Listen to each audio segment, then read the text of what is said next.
আজকে বাবার বাড়িতে শেষ দিন, যেহেতু কালকে আমরা শহরে চলে যাচ্ছি। আজকে আম্মু আমাদের জন্য স্পেশালি ভুনা খিচুড়ি রান্না করতেছে, সাথে থাকবে গরু মাংস। আর আম্মু রান্না করার জন্য এখানে ফার্স্টে তেল দিয়ে দিল, তারপরে এখানে তেজপাতা দিল, যা যা ইনগ্রিডিয়েন্টস আছে পেঁয়াজ কাঁচামরিচ সবই দিল, গাজর কুচি করে নিয়েছে। আর খিচুড়িতে গাজর দেখতে আমার খুব বেশি ভালো লাগে। আপনাদের কেমন লাগে একটু কমেন্ট করে জানাবেন। আর আমার বিরিয়ানি থেকে খিচুড়ি খেতে বেশি ভালো লাগে। তবে খিচুড়ির ওয়েদারটা হচ্ছে বৃষ্টির দিন, বৃষ্টি হলে কেন জানি না মনে হচ্ছে মানে খিচুড়ি খাওয়াটা পারফেক্ট। আর যেহেতু এখনও একটু শীত শীত লাগতেছিল, আজকে একটু ওয়েদারও ওরকম, তো আমরা এই জন্য চিন্তা করেছি যে লাস্ট নাইটে আমরা খিচুড়ি খাবো, গরু মাংস খাবো, একটু শেষ দিনটা এনজয় করব ভালো করে। যাই হোক, আম্মু এখন খিচুড়ি বসিয়ে দিল, সবাই মিলে আমরা গল্প করতে করতে টানটানা খিচুড়ি হয়ে গিয়েছে। এখন ভাপে দিয়ে রেখেছে, যা একটু বয়েল হবে একদম মানে ভাপে হয়ে যাবে।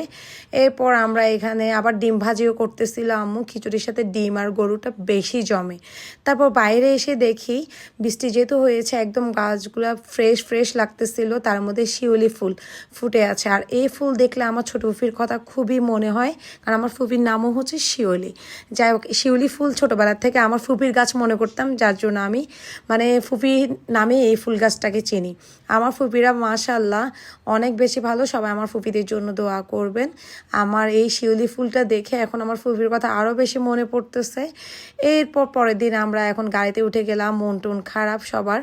তারপরও আরাদের একটু মন ভালো, কারণ ওর খালা ওর সাথে যাচ্ছে বিড়ালদের ভ্যাকসিন দিতে। বিড়ালদেরকে নিয়ে দেন হচ্ছে ভ্যাকসিন দিয়ে ও আবার চলে আসবে, সে সেটা জানে না, সে ভাবছে তার বাসায় যাচ্ছে। এই তো এখানে টুনটুনি একটু কনফিউজড, মানে সরি এটা টুনটুনি না, এটা হচ্ছে মিচেন। মানে ও তো যাওয়া আসা করতে করতে 5 বছর ধরে অভ্যাস আছে, বাট ও এত ডিস্টার্ব করতেছিল না। কিন্তু টুনটুনি আর লিওন তো হচ্ছে যে আরাদের বেবি, যার কারণে হচ্ছে লিওন একটু ডিস্টার্ব করেনি আর টুনটুনি একটু ডিস্টার্ব করেছে। এখানে দুই আম্মুকে নিয়ে আমি পিছে বসেছি, আর আমার বাচ্চা পিছন থেকে শুধু মানে রাত্রির সাথে ট্যান করতেছে যে ওর সাথে বসবে। বাট 3টা বিড়াল নিয়ে যাতায়াত করতেছি, যার কারণে মানে ওর গ্যাঞ্জামটাও তখন ভাল লাগতেছিল না, ও শুধু সামনে বসার জন্য পাগল হয়ে যাচ্ছিল। আর এরপর আম্মুর কোলেও ছিল মিচেন, আর রাত্রির কোলে টুনটুনি আর লিওন ছিল। এদিক থেকে ওয়েদারটা অনেক বেশি সুন্দর ছিল, চারদিকে বাতাস, একদম মেঘলা মেঘলা একটা ওয়েদার ছিল, খুবই ভাল লাগতেছে। আমরা রওনা দেওয়ার 1 ঘন্টা 1.5 ঘন্টার মধ্যে আমরা পৌঁছে যাব। আর এই তো ওখান থেকে আগে আসবে, অনিন্দ ভাই আসবে, ওদের ভ্যাকসিনের দেওয়ার কাজগুলো শেষ করা হবে। তারপর আমরা বাসায় চলে যাব, আম্মুর আবার বাড়ি চলে যাবে।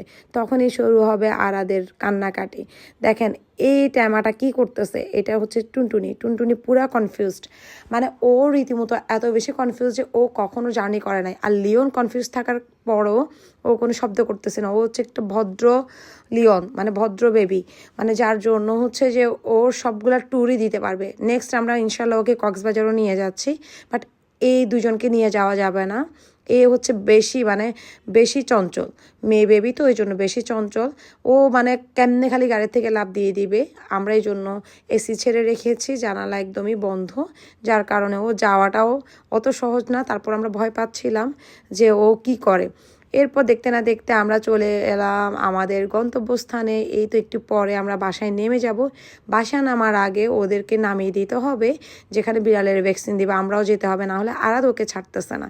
চিটং শহরের মধ্যে এটাই আমার অনেক পছন্দের রোড, যেটা কিনা লিঙ্ক রোড। এটা দিয়ে যেতে আমার একদম মন প্রাণ ভরে যায়। যত মন খারাপ ছিল মনে হয় সব এক নিমেষে দূর হয়ে গিয়েছে। তারপরও লিওন মনির জন্য একটু খারাপ লাগতেছে, ওকে একটু কোলে নিলাম, একটু আদর করে দিলাম, যেহেতু আমরা এখন নেমে যাব, কেন ওরা ভ্যাকসিন দিতে চলে যাবে। আর ও হচ্ছে সবচেয়ে ভদ্র বিড়াল, যেটা সব কথা শুনে মাশাআল্লাহ খুব লক্ষ্মী একটা বিড়াল।